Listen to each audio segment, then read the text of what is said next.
Hey, Paul, it's Audrey. You don't know me personally, and I don't know you other than watching you on The Drunken Peasants, and this was the first video your video, A Window, was the first video I stumbled upon when I searched for your channel. And I just wanted to say that voice is with me every day too. It keeps me inside, it keeps me isolated, it tells me that I'm ugly and I'm never gonna find anybody, and that I should just end it all once my parents die because, why not? Nobody cares about me. I'm an only child, all that stuff. And that voice also motivates me to get things done, which I guess is an example of turning a negative into a positive, but utilizing that as your only motivation leaves you at the end of the day, no matter what you've accomplished, feeling empty, and nothing is ever going to be good enough for that voice.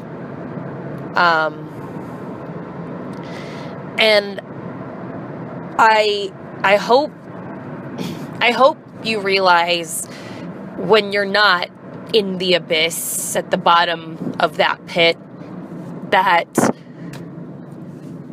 people aren't all out to get you or out to hurt you or laugh at you. But I get it, because I was bullied as a child, and I still, even with my best friends, assume that they have ulterior motives and don't really care and are just using me for self-gratification or to look down upon me to feel better about themselves or to fulfill some hole that emotional wounds in childhood left them with. But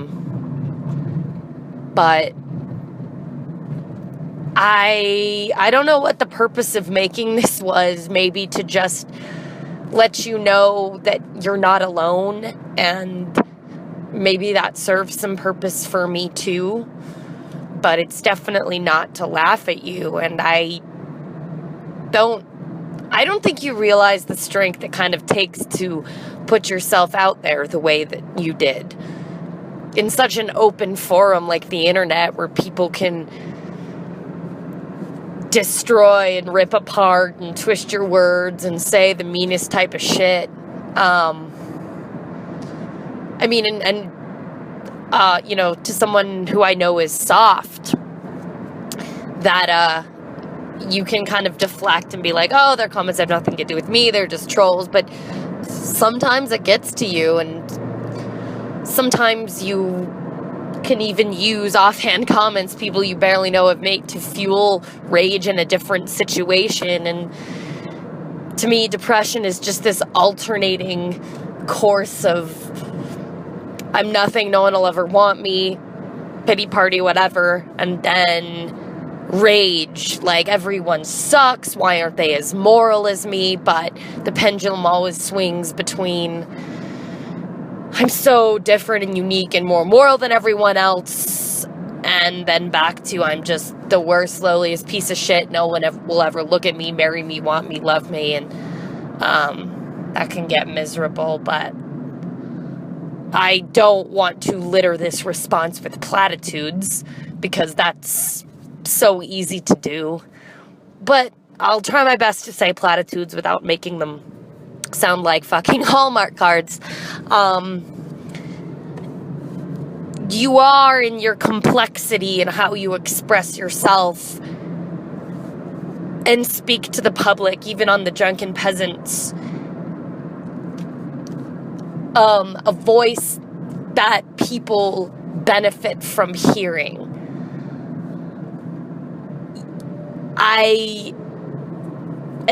I never take, you're one of, I love the other Drunken Peasants members, but you are one of the only ones where I rarely have to take what you say with a grain of salt.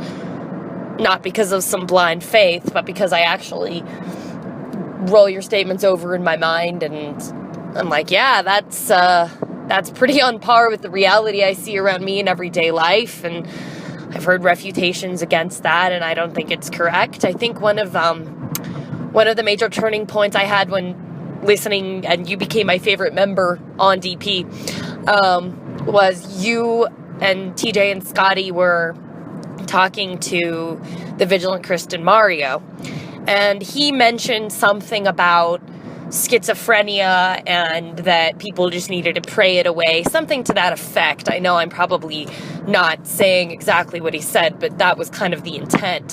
And you just went gung-ho, kind of like, fuck you. Praying to God because you have a mental health issue does no one any good, and can often drive people that are already vulnerable, already unstable, to the point of killing themselves. I've definitely seen that in my life a bunch of times. And so I think that was one of, not because I was like, oh, I agree with him on something, he's now my favorite Drunken Peasants member, but just the passion that you had for that. Like, regardless of your depression, and regardless of your spiral, and regardless of kind of, debasing rhetoric you want to get into people when they piss you off, I felt the passion. Like, you didn't want the pain you went through to befall any other person, and that is invaluable. That is not something that everyone has at an unconscious, subconscious level. Like, some people will say that they don't want other people to be in pain, but you can tell by their actions, some of the things they say, and they may not even realize that they kind of do enjoy the suffering of others the same way that they've suffered. And you are unique in that respect. So I went off on a tangent.